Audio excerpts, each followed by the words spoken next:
We all have tales we tell ourselves, of which we are the hero. But what if Jesus became the subject? How would that change the way our stories unfolded? If the Savior of the world was our focus, if every tale we told had Jesus as the main character, and every plot twist was part of a cosmic narrative, a narrative that guided our lives and dictated our decisions. From nativity to humanity, his story led from king to cross, a heroic journey from a humble servant to a holy sacrifice, calling and leading, healing and revealing. And now he is our guide, through every act and scene, not as a figure of the past, but present through to our future, leading us through every peak and valley, and holding our hand through every cliffhanger. All we must do is let him take the lead and reign as king in the center of our story. It was going to be the salvage of a lifetime. The year was 1996, and George Tulloch and his crew were skimming the bottom of the Atlantic Ocean 2.5 miles from the surface. All of a sudden, they came across some weird stuff. Eyewear, dishware, kitchenware, metal objects, even larger metal objects. And then they came across the hull of the Titanic. 84 years earlier, they said it was unthinkable that it would be sinkable, but then the unthinkable happened and it did sink. And it rested there at the bottom of the Atlantic until that day in 1996. So George got his crew and all the equipment together, and they raised the Titanic to the surface of the Atlantic, and at that time, a huge windstorm blew in. And when it blew in, it broke the equipment, and the Titanic sank again, what everyone would thought would be its eternal resting place. Well, not to be deterred, George was a very convicted man. He got into his submarine, piloted it down to the bottom, and with a robotic arm attached a big piece of metal to the side that said, "I'll come back, George Tulloch, 1996. It would take him 2 years of working hard to get all the resources together, the right crews, the right equipment, and 2 years later, in 1998, sure enough, he was true to his word, and he raised the hull of the Titanic. And with that, he shows us a character trait we all need in our lives.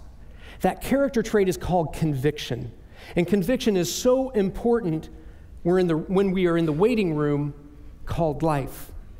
When we're waiting for God to work in our lives, whether it's in our personal lives, with our health, our professional lives, with our careers, with our families, whatever the case may be, we need to have conviction to wait well. In fact, that's what we're going to talk about today. If you get anything at all out of today's teaching, get this. In order to wait well, we need to wait forward.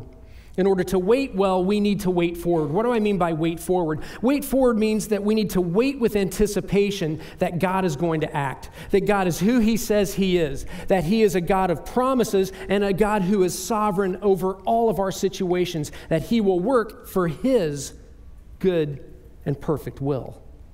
That's what we're going to be talking about today as we hit week 6 of our series called Jesus is the Subject. It's in this series in which we're pulling apart the book of Mark. Today we're going to be hanging out in Mark chapter 5. We're going to be looking at verses 21 through 43. So let me set the scene for what's going on as you turn to verses 21 through 43, Mark 5. Okay, for those of you who have been attending for the past 6 weeks, you know that Mark is most likely the first gospel of the 4 gospels written, and it's written by a guy named Mark, actually John Mark. Pastor Bob went into that in week 1.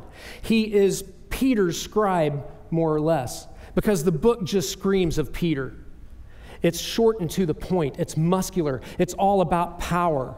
And that's important because in the book of Mark, you're not going to find a whole lot of the Hebrew traditions. What you're going to find in the book of Mark is the story of Jesus, the Son of God, who has the power of God. And that's because Mark's audience were really Roman unbelievers. And unbelievers in Rome, well, they respected one thing and one thing only, and that's power. So he emphasizes that throughout the entire book. Our story today picks up most likely in the end of Jesus' first year of his 3-year ministry more than 2,000 years ago. Now, Jesus has taken his disciples over across the Sea of Galilee to a place called the Gadarenes or Gerasenes, depending on what your translation is. And they're not met with open arms. In fact, he only heals a demoniac, a guy that has just legions of demons in him, and then he's railroaded out of town. He's sent across back to the Sea of Galilee, and he ends back at his ministry headquarters in Capernaum. Now, Capernaum is where he's healed a Roman centurion servant. It's the same place in which he's healed the paralytic, and the same place in which he healed Peter's mother-in-law. So he's welcomed openly by crowds in Capernaum because they want to see a magic act. Now, there are 3 characters in our story today, 3 main characters. The first one is Jesus. Jesus is the subject. He always has to be the main character of any preaching that we do here at Cornwall. Otherwise, our preaching is flat. Second character is a guy named Jairus. In Greek, it's Jairus. Jairus is a synagogue ruler, and his daughter is sick. She's given him happiness for 12 years. And he's juxtaposed with our third character, a very courageous but anonymous bleeding woman who's had an affliction that's given her nothing but sorrow for 12 years. They both have hope in one man, Jesus. Ready to go? Okay, remember our main point. In order to wait well, we have to wait what? Wait forward. Okay, here we go. Mark 5, verses 21 through 23. When Jesus had crossed over again in the boat to the other side, a large crowd gathered around him, and so he stayed by the seashore. One of the synagogue officials named Jairus came up, and on seeing him, fell at his feet. And he implored him earnestly, saying, "My little daughter is at the point of death. Please, please come and lay your hands on her so that she will get well and live." Jairus is gripped with fear because his daughter is gripped by the angel of death. And he comes to Jesus. He comes to Jesus at great risk. He's a synagogue official. Let's talk about that. That means he's a man of power, wealth, and influence. That also means as a synagogue official, he'd be in charge of running the worship in the synagogue. Most of the synagogues at that time had schools, so he'd be overseeing the school. He'd also be he would ensure that the building and the facilities were running well. And he most likely was friends with the Pharisees, the ruling elite of the time for the religious authority. And that's a problem because they were enemies of Jesus. He most likely has seen Jesus do some healing, and he comes to Jesus. He wanted healing. He needed Jesus. Look what happens, verse 24. And he, Jesus, went off with him, and a large crowd was following him and pressing in on him. So things seem to be going well for our man Jairus. He's thinking, okay, I got Jesus. I'm going to take him over to my house. He's going to heal my daughter. I'll deal with the Pharisees later. We'll have him over. We'll have a few drinks. We'll kick back, have a few laughs. Everything will be smooth. Everything will be fine. And then there's a plot twist. Something happens that Jairus didn't expect. Verses 25 and 26. A woman who had a hemorrhage for 12 years and had endured much at the hands of many physicians and had spent all that she had and was not helped at all, but rather had grown worse. After hearing about Jesus, she came up in the crowd behind him and touched his cloak. For she thought, if I just touch his garments, I will get well. Things are going well for Jairus. And then there's an interruption. It's like this anonymous bleeding woman cuts in line in front of him. Well, let's talk about her because she's in a world of hurt. She's got a constant menstruation issue. And because of that, for the past 12 years, she's got 2 main burdens. A burden called poverty and a burden called the law. She's got a burden called poverty because she spent everything she had on the disease and the cure, much to zero avail. But she also has the burden of the law. You see, the Mosaic law is an issue for her because she's menstruating. Leviticus 15 says that she can't touch anyone. No one can touch her. When a woman is having her period, that's what happens. But she's had it for 12 straight years. So she's really treated like a leper. She can't come within 150 feet of someone. She can't touch anyone. No one can touch her. And when she comes in contact with anyone, she has to say, unclean in the area, unclean in the area. And she wants to touch the rabbi, but if she touches the rabbi, he too is going to be made unclean. Now, what she has is not a sin issue. Let me be very clear about that.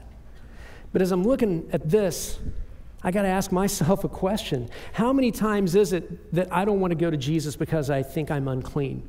I mean, we receive Jesus as our Savior and Lord, and He cleanses us, past, present, and future, boom. But when we screw up, and whatever that thing may be, we're afraid to go to Jesus. We're like, okay, I'm just going to go do something good to make amends for what I did. I'll go wash a cat. I'll do something important in life to make myself look good in front of Jesus. And Jesus is going, are you kidding me? It's like we put Jesus in a swivel seat. You know, He's in that swivel chair, and we think when we screw up, he turns around and says, talk to the nail-pierced hand till you clean yourself up. And that is not Jesus. That's not the gospel. That's not the good news. That's not how Jesus works. Because, see, Jesus has a burden too, and it's the burden of love. Jesus' burden is a burden of love. His love for us is not predicated on our last screw-up or how great we're doing. His love is constant and unconditional for us. And this woman says, if only I can touch the hem of His garment, I'm going to be healed. And at great risk, she reaches out to touch Jesus. But here's the thing. She's got faith. She's got conviction, but what she's going to do is a touch and run. She's like, okay, I'm going to touch and I'm booking out of here. Life will be good. Verses 29 through 31, look what happens. Immediately the flow of her blood was dried up, and she felt in her body that she was healed of her affliction. Immediately Jesus, perceiving in Himself that the power proceeding from Him had gone forth, turned around in the crowd and said, who touched my garments? And His disciples said, well, you see the crowd pressing in on you, and you say, who touched me? This word immediately, it occurs more than 40 times in this gospel because this gospel is about action. And immediately she touches Jesus and she's healed, yet Jesus feels the power go out of Him. Back in 2002, at that time I was a lieutenant colonel in the Army. I was stationed in South Korea. I was the chief of staff of an organization called the United Nations Command Military Armistice Commission. It's called UNCMAC. You try to put it on a business card, it just doesn't fit. And my job was to lead a bunch of people who would have negotiations, if you will, with the North Korean People's Army when there was an armistice violation, because it was a time of armistice. You had the demilitarized zone, and so if there was an armistice violation, me or my team, our members would go and we'd talk to the North Koreans about it. Well, it seemed that peace was breaking out on the Korean Peninsula. South Korea and North Korea had signed a really cool treaty that would open up 2 highways on either side of the peninsula. And what those highways would do is they'd link up 2 centers where people on either side could meet their families. They'd been separated for more than 5 decades because of the armistice and because of the war. So it was pretty cool. There was one issue, and the issue was 10,000 landmines on either side where those corridors were being built. So Ishmael here got the fun mission to go over to the east corridor out in the middle of nowhere, and I was assigned to a special Republic of Korea, South Korean infantry unit. And our job was just to get rid of the landmines. It was literally a blast. And so what happens is when you get rid of you combat vets here get this. When you're in combat, you get explosions, and when you feel that explosion, the concussion rocks you.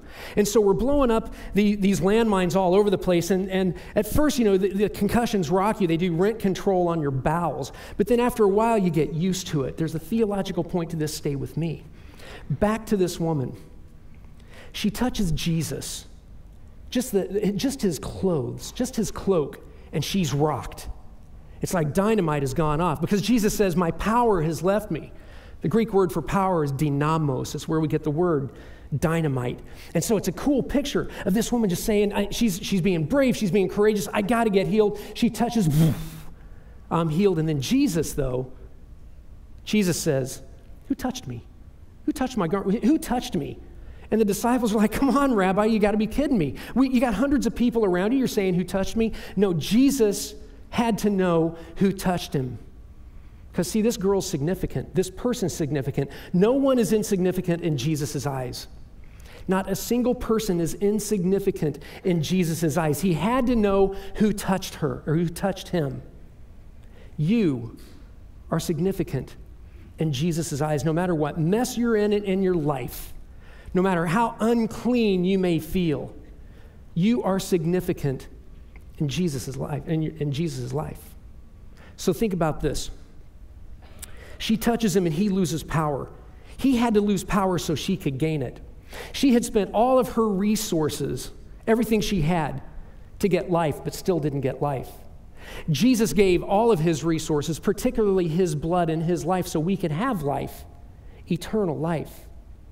You see, she mattered to Jesus, and we do too.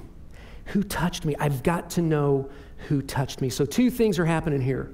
Jesus has to know who touched him. And then secondly, he's going to make her go public with her faith. Look what happens next, verses 32 through 34. And he looked around to see the woman who had done this, but the woman, fearing and trembling, aware of what happened to her, came and fell down before him and told him the whole truth. She went public with her faith. And he said to her, Daughter, your faith has made you well. Go in peace and be healed of your affliction. She's shaking and trembling because as a Jewish woman, she knows now she's made the rabbi unclean. She's expecting a rabbi reprimand. But look how Jesus responds. He responds with the Lord's love. He says, Daughter, your faith has made you well. When was the last time she had heard someone in religious authority refer to her lovingly as daughter? Probably never. She mattered to Jesus. So do you, and so do I. And I'm looking at this, and as I said, this is not about a sin issue that she has. She has a medical issue. But I'm looking at this, and I'm thinking we all have a disease. We really do. Today, my grandson is 9 months old. In my eyes, he is perfect. I mean, he's amazing. He's got amazing parents. He's got amazing and humble grandparents. And the grandparents on the other side are great people. We love them. And so we're trying to provide the best environment for this little guy. But here's the thing. Let's say when he turns 2, I put a big cookie in front of him, and I put a bag of chips, because I don't know if he's going to go for the cookie or the chips. Haven't figured that out yet. And I say, Case, don't touch either one of those. And I walk out of the room. Guess what he's going to do? He's going to chow down on one or both of them, probably on both of them since he's got the McCormick blood in him. And here's my point. No one's innocent. No one's born innocent. We're all born with this sin nature. And that's why we need Jesus in our lives. He comes in and he cleanses us. He dries up that proverbial blood so we can walk in unison with him. And now what he does is he wants to develop us. Sometimes God disciplines us. He always loves us as we work in tandem with him. We thank him for his forgiveness and his grace, and we work with this thing called flesh, the temptations of this world, and the ugliness as well as the beauty of this world. Jesus dries up the blood of sin and gives us the dynamo, the dynamite, the power that we need to be men and women, children of the Most High God. So back to this woman, don't miss this. She responds to her issue with faith. And folks, just as God sees our secret acts of sin, he sees our secret acts of faith. It's so true that when we're standing with character, honor, and integrity, trying to do what's right when no one is around, he sees that. When people are smashing at us, yelling at us, banging on our reputation, yet we're praying for them, saying, God, please, please, help my friend, help my enemy. And we're praying for our enemies. We're praying for those who would hurt us. We're praying for a broken world. We're doing something about a broken world where no one can see us doing it except God. He sees that. He sees the secret acts of faith. And he sees this very courageous woman. Because again, in that society, and as a Hebrew Jewish woman, she should have gotten a rabbi reprimand. And she reaches out and Jesus heals her. Your faith, daughter, has made you well. And we can stop right there. I mean, sermon done. Let's put up the logo, the closing logo slide there. Boom. Yeah, look at that. Okay, don't leave. Please don't leave. There's more to this sermon. Just getting started. Here's the thing. I'm looking at this because it's a mic drop moment. She's healed. Everything's good. But what about our man Jairus? I mean, I'm saying, wait a second, this is a ripoff for Jairus. I'm really happy for this bleeding woman. But our man Jairus, I mean, he's got his daughter's dying. He's like, I got to get Jesus to the house. And in his eyes, she butts in front of the line. She didn't know she was butting in front of the line. But that's what he may be thinking. One of my favorite places to get ice cream, I won't say the name, but it's in Ferndale and Linden, and it's closed on Sundays.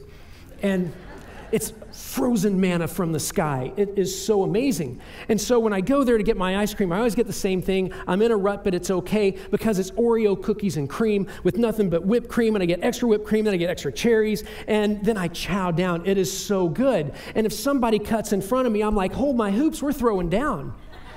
And I'm thinking about our man Jairus. I mean, he's stuck. He's stuck between the miracle and the mob. All he wants is healing for his little girl. That's all he wants. And he's stuck. She butted in line. It's not fair. And many of you have been in that place before too, probably. Always the bridesmaid, never the bride. You're in that office that has that opening, and you're qualified for it. You are so qualified. It's going to be a promotion for you. You're so excited. Everybody says, oh, you're a shoo-in, you're a shoo-in. And then this other person pops in, and they get it, and you're stuck between the miracle and the mob. You're stuck in the waiting room called life. Your whole church goes to a marriage retreat while your spouse permanently retreats from your marriage. Or you go to the chemo ward every single week. You're showing up at the chemo ward, and in your chemo ward, they ring that bell. When it's your last week, they ring the cowbell, they bring balloons, sometimes they'll bring cake, and you hear that, and you're like, that's not me. It's not going to be me, because I got session after session after session, and I'm stuck between the miracle and the mob. Folks, when you're stuck between the miracle and the mob, it's essential that you wait forward. When we're stuck between the miracle and the mob, we need to wait forward. What do I mean by waiting forward? Waiting with anticipation that God will act, that He is a good, good Father, that He is sovereign over whatever we're doing, that He has the ability to heal on this side of eternity, and sometimes He does. But sometimes He says no, because He's under no obligation to work the way we think He should, because He's God and we're not. Waiting forward means waiting with faith and conviction. When I was in seminary, I loved studying Greek. I'm a geek, and I just own it. But I really love studying Greek because Koine Greek, which is what the New Testament is written in, has so many cool nuances with the words, and our English words just don't grasp a lot of it. And there's a specific word that literally means wait forward. And the word is prosdechomai. Prosdechomai. It means to wait forward. That's all it is, to wait with anticipation that God is going to act. Let me give you a couple examples in the New Testament where that happens. Jesus is 8 days old, and his mom and stepdad, Mary and Joseph, they take him to the temple to be dedicated. He shows up at the temple, and there's this old guy there named Simeon. Now, Simeon had been told years upon years upon years before,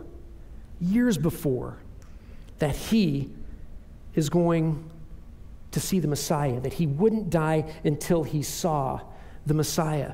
And he's holding Jesus in his arms, and it's like, oh man, I can die a happy man. I've seen the Messiah. He does a prophecy over Jesus and over Mary. The prophecies would come true.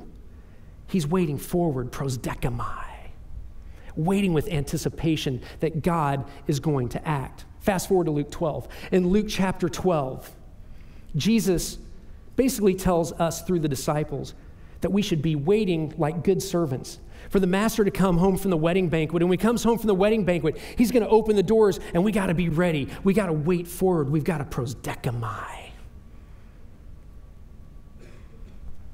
When we're in the waiting room called life, we need to be strong in the waiting and diligent in the watching. And what that means, we have to wait with faith and conviction that God is who He says He is, that He is a good, good Father, and He is sovereign. And He will bring something out of whatever the mess is that we're in. And it takes conviction, and it takes faith, and it takes focus. If you're in a waiting room called life right now, if you're stuck between the miracle and the mob, let me ask you a question. What are you focusing on? Where is your focus? Last week before last, we've had storms. Boca Raton, watching us online in Florida, we really love you, but we're really angry at you right now because it's nice there. But a couple weeks ago, before we had the 2 feet of snow, we had those up to 70-mile-an-hour winds. And I remember I was driving home along Axton Road, and there are these huge pine trees. And I'm looking at the pine trees, and branches are breaking off. They're landing in the road. I'm feeling like MacGyver. I'm getting to go around them and over them and stuff. And as I look over at one of these trees, because it's bending over, it's like 150 feet tall, I look, and the trunk is not even moving. So I asked a friend of mine, he's into trees, and I said, walk me through how these trees get so strong. He said, no, this specific type of pine tree, it's pretty cool. The roots go down as deep as 100 feet. And the deeper the roots go, the higher it grows. And when it gets in the storms, it causes the roots to go down even deeper. I'm like, oh man, this will preach. This is so cool. And I started thinking about that for this sermon, because I was thinking about how so often in life when we're stuck between the miracle and the mob, so often in life when we're focusing on the circumstances in the waiting room called life, we can be focusing on the wrong thing.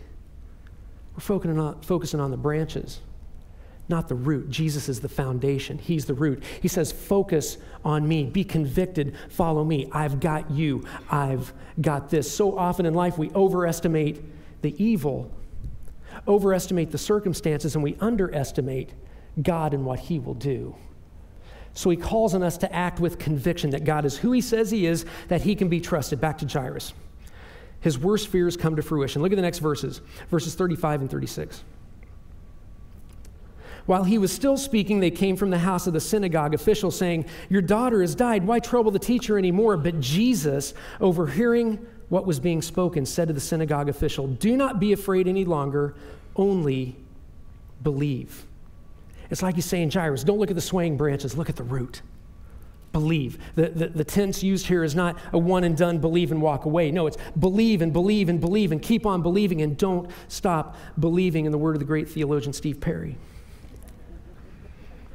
And remember our main point today, in order to wait well, we have to wait forward. It's like he's saying to Jairus, Jairus, you had faith when you came to me.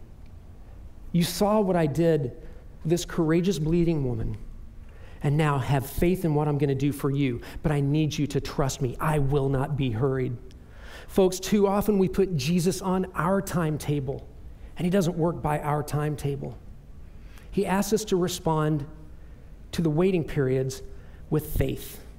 And why does he do that? Because faith releases God's power in your life. Faith releases God's power in your life. When you marry faith and conviction, amazing things happen.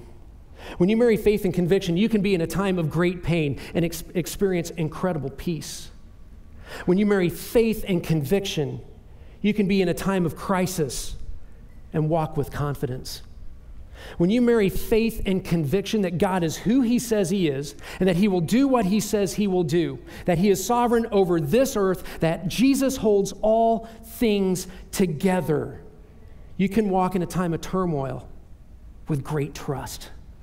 But it takes marrying faith and conviction. It takes waiting well and waiting forward. Jairus had just enough faith to get him home.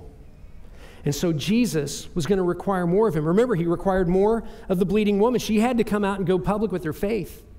And he's going to require more of Jairus. He has to understand that Jesus can't be hurried, and that Jesus is the subject. Verses 37 through 39. And he allowed no one to accompany him except Peter and James and John, the brother of James.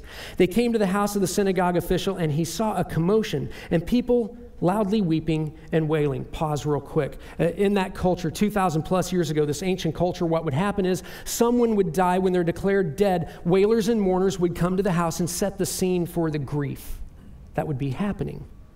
So the family of the deceased would have to pay for these people to come in. Sounds weird to us because we look at that through Western eyes, but it wasn't weird back then.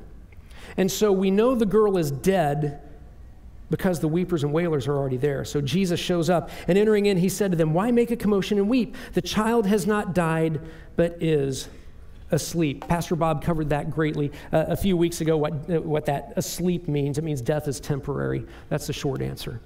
So Jesus brings in his three closest disciples, Peter, James, and John.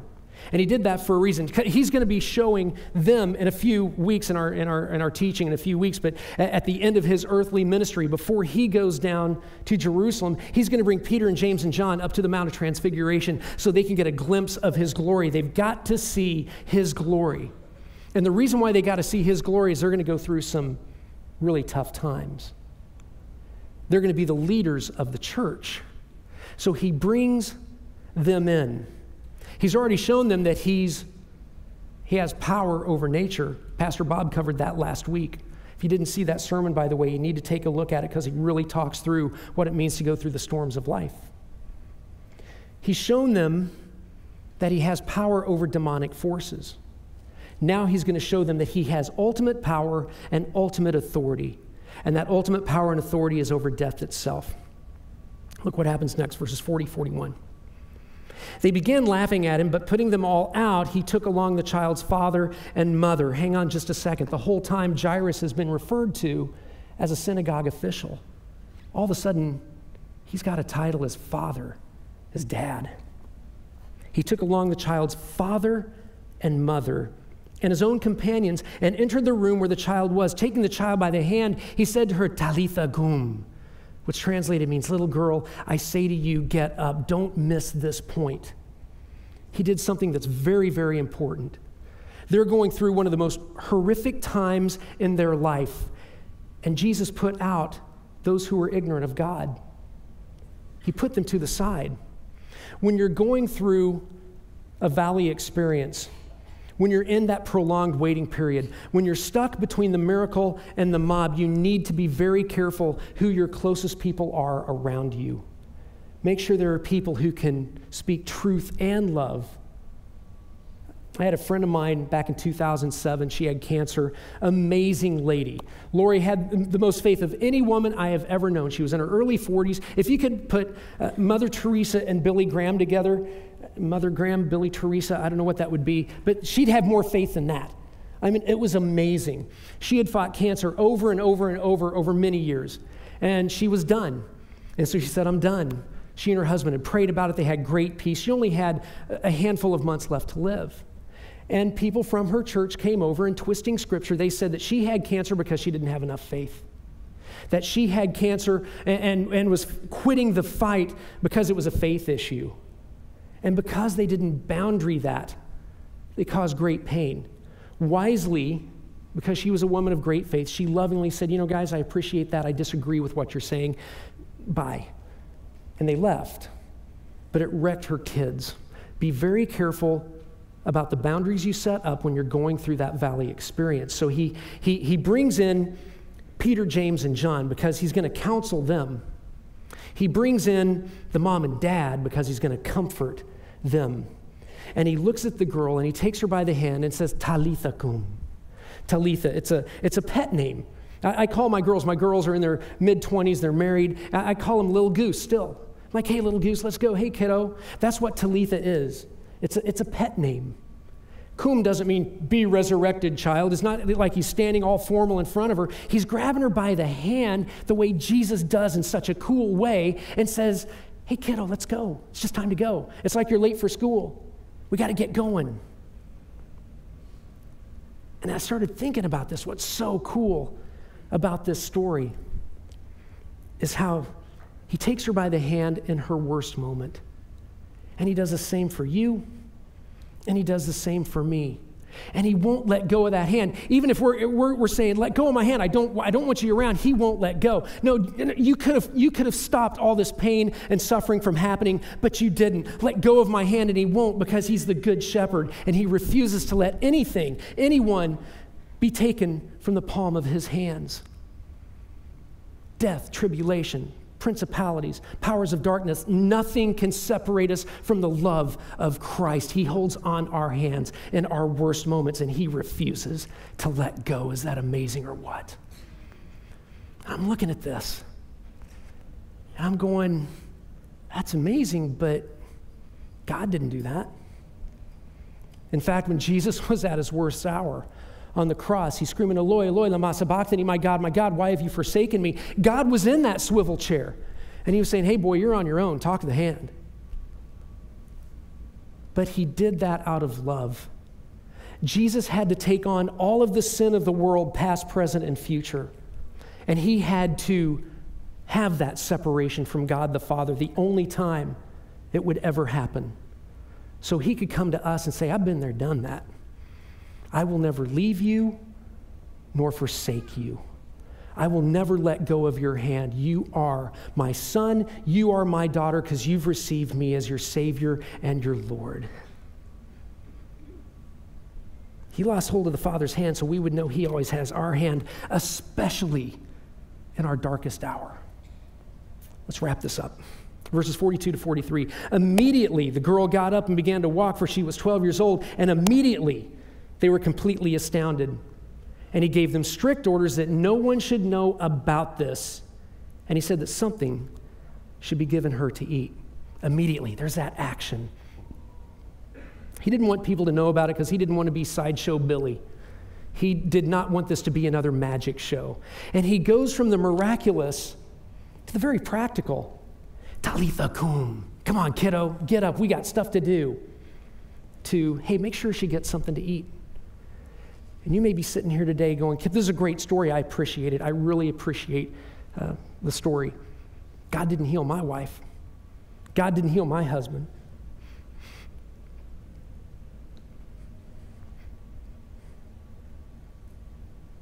God didn't heal my child.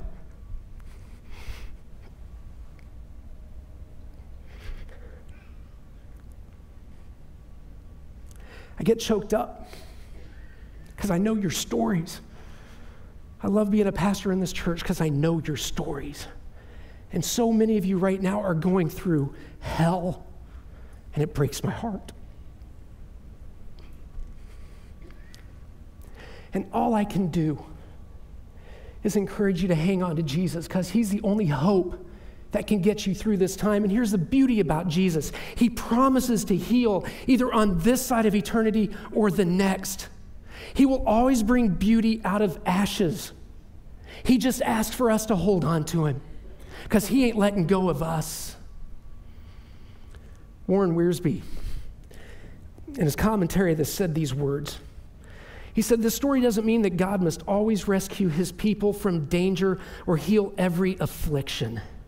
It means he holds ultimate authority, that he has the power, the dynamos, the dynamite, to blow it out of proportion, and he's going to do it on this side or the other side. We got to trust him. Therefore, we cannot fear, especially as we wait forward.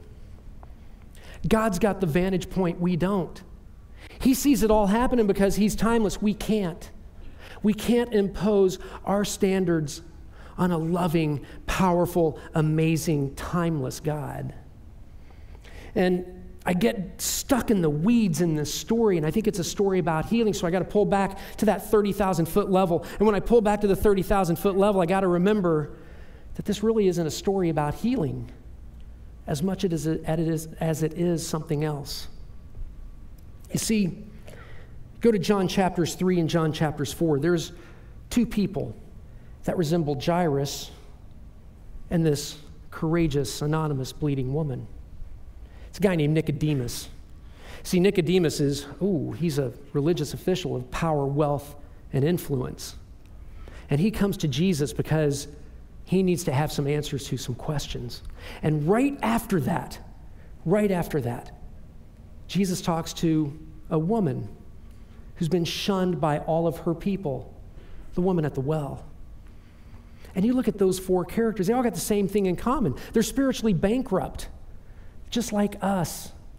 You see, we try to fill our lives with all the junk of this world. I got to get more degrees. I got to get a nicer house. I got to get a nice car. And fill in the blank for whatever that thing may be. We may be trying to fill our hearts with things that are good.